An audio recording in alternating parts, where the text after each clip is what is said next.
A year after the IMF recognized the Chinese renminbi or yuan as a global reserve currency, one of the EU's major trading partners got a new boost from the European Central Bank.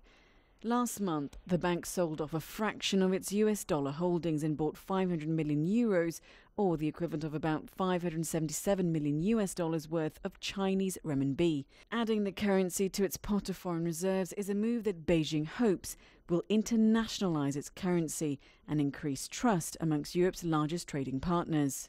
The fear of the markets 2 years ago was that the Chinese government would decide to depreciate the currency. When the IMF recognized the Chinese currency as a reserve currency, that conveys a message. But that trust only translates to around 1% of foreign reserves of central banks, and the ECB purchase of 500 million euros is in keeping with that trend. The bank holds nearly 50 billion euros in foreign exchange reserves. The role of China, let's say, in global payments increased very rapidly up to 2015. But quite interestingly, last year there was a setback.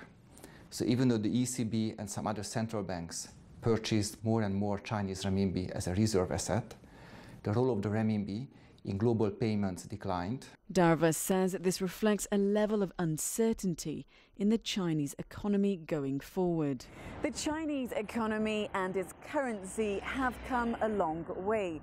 But without stability, that big leap to becoming one of the major reserve currencies could elude China as it looks to boost its global economic status. Mariam Zadi, CGTN, Brussels.